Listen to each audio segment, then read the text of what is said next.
I'm Emma, 28, female, single, and according to my family, the black sheep. I guess I've always been the odd one out. My siblings are married with kids, while I've been focused on my career and building a life I'm proud of. That's not to say I don't love my family. For years, we've had this tradition of renting a big, fancy beach house every summer. It's always been a highlight of the year, full of laughter, bonfires, and way too much food. It's one of the few things that really brought us all together, despite our differences. This year, though, things took a turn for the weird. A couple of months ago, the family group chat lit up with talk of vacation planning. My mom dropped a message about trying something new this year, a voting system to decide who would join the trip. At first, I thought it was a joke. I mean, who votes on family vacations? But no, it was serious. The idea was that everyone would anonymously vote on who they thought added the most value to the trip.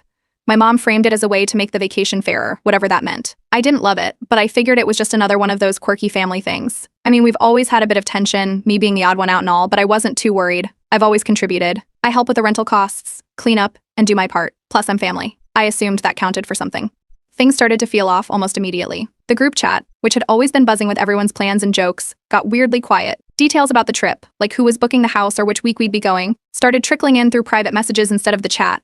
At first, I thought I was just being paranoid, but then I overheard my mom on a call, casually mentioning the poll results and laughing. That was the first time it really hit me. This wasn't just some harmless fun. This was serious. About 2 weeks before the trip, I got a text from my older sister. It wasn't even a call, just a message saying, "Hey, so the votes are in and you're not coming this year. Sorry." That was it. No explanation, no room for discussion. Just sorry. When I finally got her on the phone, the reasoning she gave was almost laughable. Apparently, I didn't contribute enough to last year's trip. No kids, no partner, and I didn't help cook much, though that's because I was cleaning up after everyone else. They decided I wasn't a valuable enough addition to the group, and that was that. My parents backed it up, calling it democratic and acting like it was no big deal. I was furious. I've never asked for special treatment. I've always paid my share and done what I could. But apparently that didn't count for much in a system rigged to favor my siblings.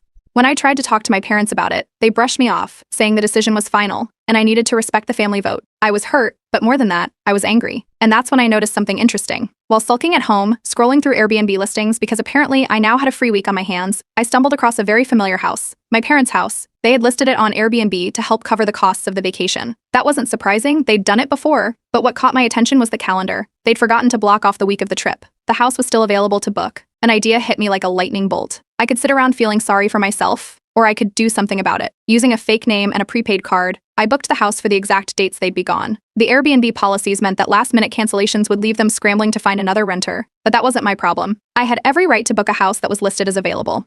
I didn't tell anyone what I was doing, of course. Instead, I left a quick, cryptic message in the family group chat: "Have fun on the trip. I'll find a way to keep busy." As soon as the reservation was confirmed, I started making plans. I wasn't going to trash the place or do anything reckless. I'm not that kind of person. But if they were going to exclude me from the vacation, I figured I might as well enjoy my time off. It was their house, after all, and they'd made it clear they didn't need me around. It wasn't just about getting back at them, though. This was about showing them that I wouldn't just sit quietly and accept being pushed aside. If they didn't value me as part of the family, fine. I'd find my own way to have a good time. And that's how I ended up planning a very different kind of vacation, one that would change everything. Update 1. The morning of the Airbnb check-in felt surreal. I pulled up to my parents' house, keys in hand, technically a paying guest in the place where I grew up. The irony wasn't lost on me. The listing had instructions for a key box by the front door. I followed them to a T, stepping inside like I was entering someone else's world. Everything was just as I remembered: my mom's floral couch, the framed pictures of my siblings' weddings, the faint smell of lavender from the diffuser my mom insisted on using year-round. I set my bags down and did a quick walkthrough of the house. I took photos of every room, every corner, every surface. I knew how this family operated. If anything was out of place when they got back, it'd somehow be my fault.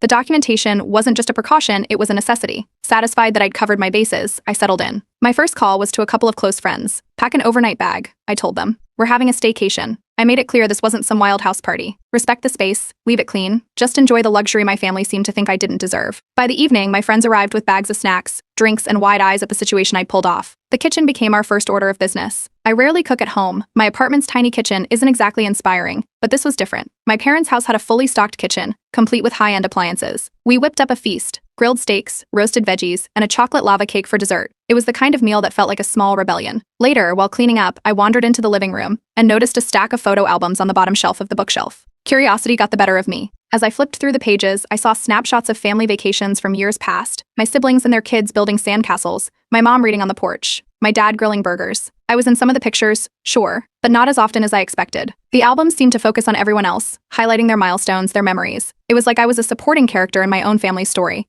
Then came the receipts. Tucked inside one of the albums, I found a stack of folded papers. They were receipts for lavish gifts my parents had given my siblings, high-end electronics, vacations, even a down payment for a car. I couldn't help but notice the glaring absence of anything with my name on it. I wasn't surprised, but it still stung. I set the receipts aside and joined my friends, cracking jokes about how I was living my best life in the house they tried to fund by kicking me out. The next morning, a neighbor stopped by. She was delivering a package that had been left at her house by mistake. When she saw me at the door, her eyebrows shot up. "Oh, I thought the family was on vacation," she said. I explained that I was renting the place for the week, which led to her laughing and shaking her head. "I always thought that voting thing was ridiculous," she muttered before handing me the box and walking off. That comment stuck with me. So, the neighbors knew about the voting system? How much else did they know? The staycation was going perfectly until one of my friends posted an Instagram story. It was an innocent clip of us laughing in the kitchen, but the background gave it away. My sister, who apparently checks social media like it's her job, saw the post within an hour. She called immediately. Her voice was sharp, accusing me of ruining the vacation vibe by being petty. I calmly pointed out that I'd done nothing wrong. The house was listed. I rented it. End of story. My parents weren't far behind. They called later that afternoon demanding to know why I was in their house. I reminded them it was an Airbnb rental, and as far as Airbnb was concerned, I was a guest. I wasn't breaking any rules. They tried to guilt me into leaving, but I stood my ground.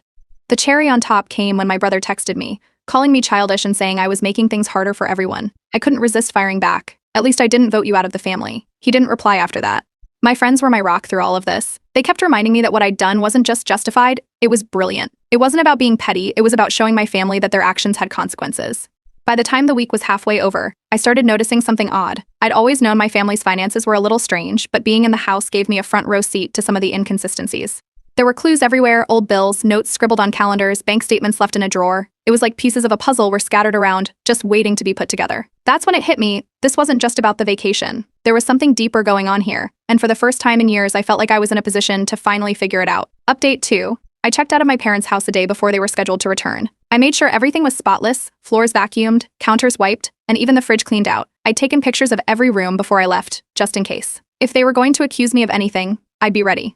I even left a polite note on the counter. "Thanks for the stay. Hope the house treated you well." The silence started the moment they got home. The group chat, usually filled with updates about everyone's lives, was dead. No one messaged me, and I didn't reach out either. A couple of days later, I heard from a mutual friend that my parents were furious, but didn't know how to confront me without admitting they'd listed their house on Airbnb. It didn't take long for the fallout to spread. My siblings, apparently taking cues from my parents, started telling extended family that I'd done this to spite everyone. The funniest part? I wasn't the only one who had been excluded by this ridiculous voting system. My cousin reached out, unexpectedly, after hearing what had happened. She'd been left out of past family events in a similar way, only hers wasn't about vacations. It was weddings and holiday dinners. Apparently, this voting system wasn't new. It was just the first time it had been formalized. She told me that it had always felt like a subtle way to save money. Fewer people meant fewer expenses, and it seemed like my parents were using the system to manage costs without actually saying it.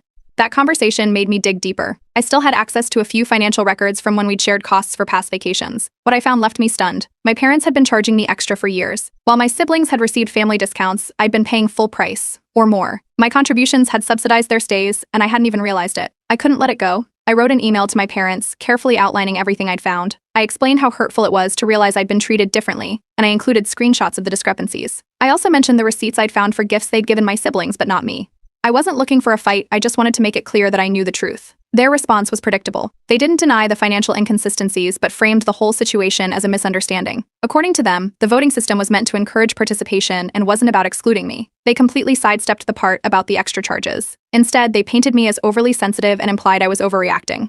The email sparked more drama than I expected. One of my extended family members got wind of the situation and reached out to me. She'd heard about the voting system and was appalled. She shared my email with a few others, and before I knew it, the story was spreading. It didn't help that the neighbors had started gossiping too. One of them, the same one who'd mentioned the voting system was ridiculous, told another neighbor about my Airbnb booking. Suddenly, my parents' actions were the talk of the neighborhood. For a touch of irony, I left a glowing review on their Airbnb listing. I praised the cleanliness, the comfortable beds, and the fully stocked kitchen, but I ended it with a cheeky note: perfect spot for a family getaway, if you're lucky enough to be included. Through mutual friends, I found out that my siblings weren't exactly having a great time either. They'd started arguing about who should cover more of the vacation costs. Apparently, without me paying extra, they were realizing just how expensive these trips really were. It was oddly satisfying to know that my absence was causing the kind of tension they'd avoided by voting me out. The most surprising development came from my youngest sister. She reached out privately and admitted that she'd voted against me, not because she wanted to, but because she didn't want to cause conflict with the rest of the family. She apologized, which was more than I'd expected from anyone, and said she regretted the whole situation.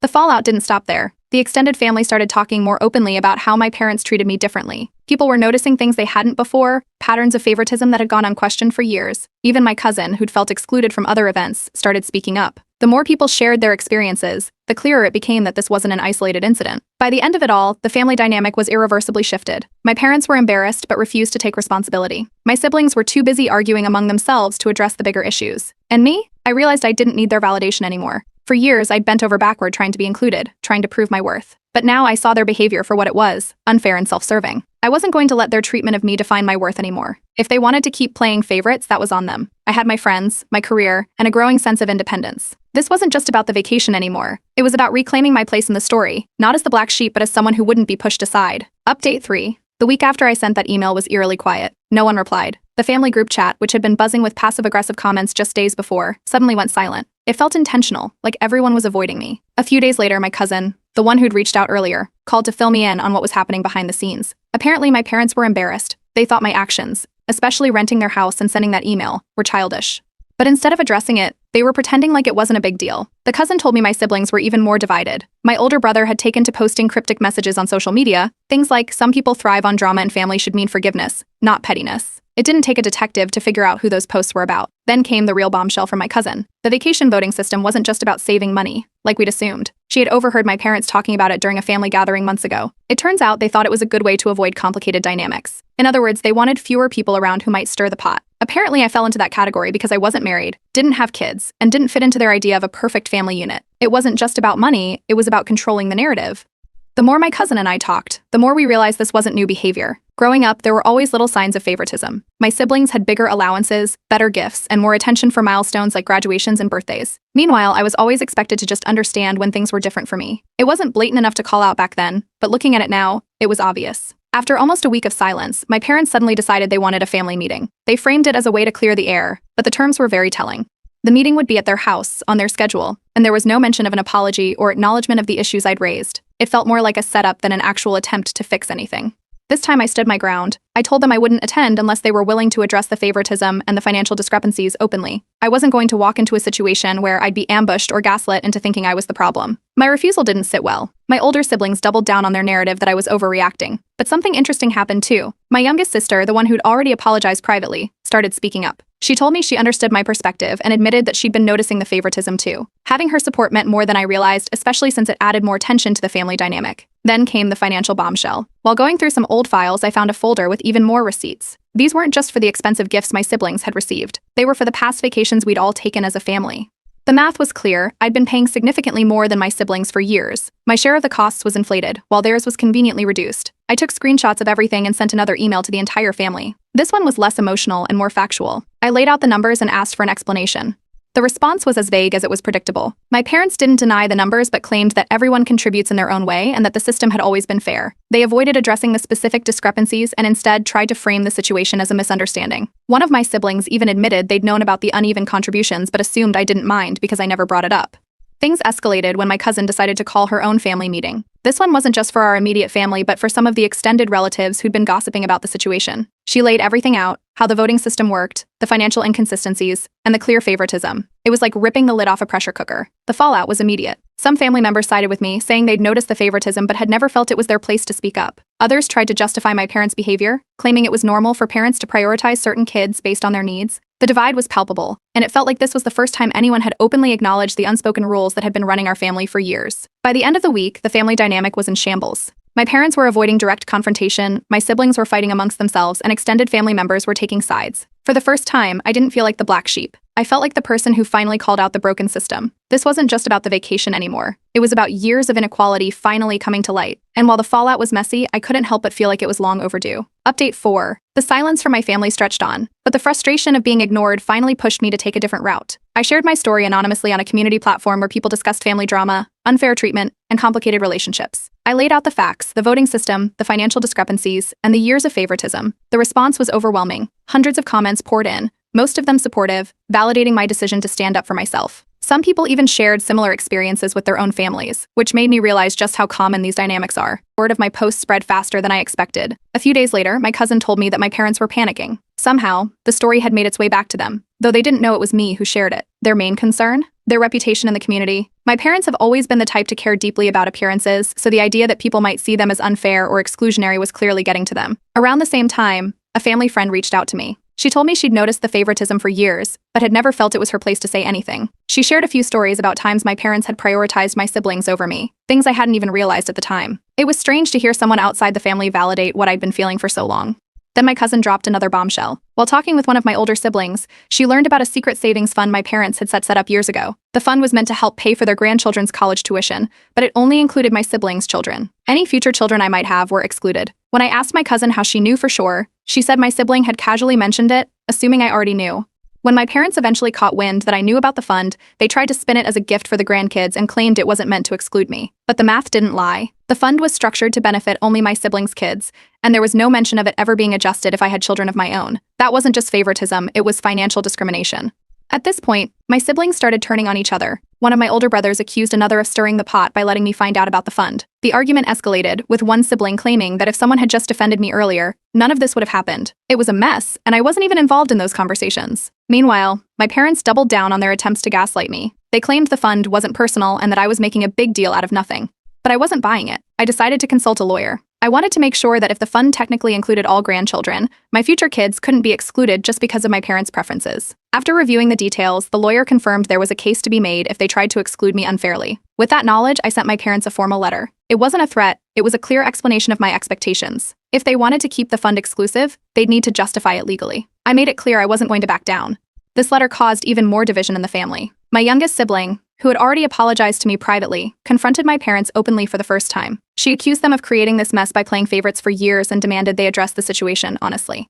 Her support meant a lot, but it also deepened the fractures in the family. The once tight-knit group was now splintering, and my parents were clearly struggling to keep control.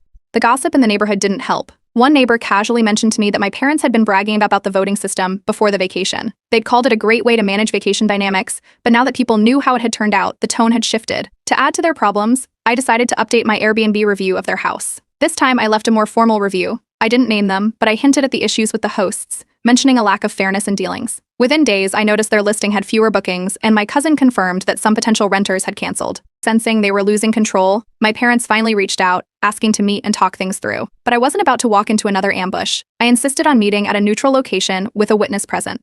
They reluctantly agreed. At the meeting, they offered to repay some of the money I'd unknowingly subsidized, but it came with strings attached. I'd need to stop sharing anything else publicly and drop the issue of the fund. I declined. I told them reconciliation would only work if it came with accountability, not conditions. After the meeting, I decided to shift my focus. Instead of waiting for my family to change, I started planning my own vacations with supportive friends and extended family members who had reached out to show solidarity. I realized I didn't need their validation anymore. I could create my own traditions with people who actually valued me. Update 5. After our tense meeting, I thought my parents might take some time to reflect on everything. Instead, they doubled down. A few days later, they sent a family-wide email framing themselves as victims of my vindictiveness. They painted a picture of themselves as loving parents who had only ever tried to create harmony and blamed me for tearing the family apart. It was a masterclass in gaslighting, but this time it didn't work. Their email backfired almost immediately. Several extended family members, who had been quietly observing from the sidelines, started speaking up. Some sent private messages to me, expressing their support and acknowledging that they'd seen the favoritism for years but had been too uncomfortable to say anything. One uncle replied directly to the email thread, calling out my parents for their behavior and expressing disappointment in how they'd handled the entire situation. He wasn't the only one. Meanwhile, the voting system, the catalyst for this whole mess, finally came under scrutiny. Another cousin revealed that the voting idea had originally been suggested years ago as a joke during a holiday dinner. It was never meant to be taken seriously, but my parents had latched onto it as a convenient way to exclude me without confrontation. The absurdity of it all left my siblings arguing amongst themselves. One of them accused another of suggesting the idea in earnest, and the finger pointing quickly spiraled out of control. While my parents tried to maintain their narrative, they were blindsided by an unexpected intervention. A well-respected family friend, someone they admired and often sought advice from, privately confronted them.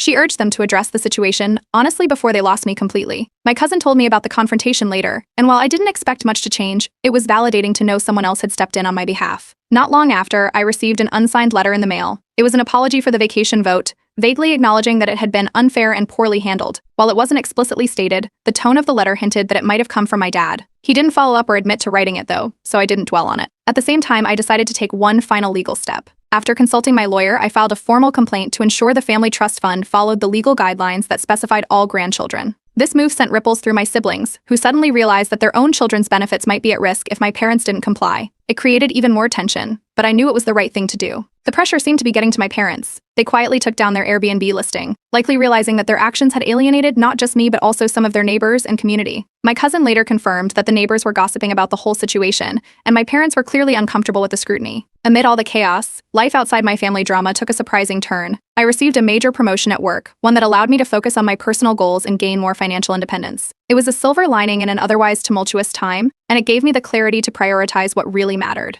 The fallout from my parents' actions continued to ripple outward. Extended family members began questioning their behavior more openly, and their exclusionary actions became a common topic of gossip. My parents' carefully crafted reputation as the perfect family started to crack, and I could tell they were feeling the heat. One of the most unexpected moments came when my youngest sibling, the only one who had apologized, reached out with an olive branch. She invited me to a neutral family dinner to start rebuilding our relationship. She admitted that she had been complicit in some of the favoritism but wanted to make things right moving forward. It wasn't much, but it was a start. Eventually, my parents issued a half-hearted apology. It was more about appeasing the extended family than genuinely addressing the hurt they'd caused. They stopped short of admitting the full scope of their wrongdoing, instead framing it as a misunderstanding.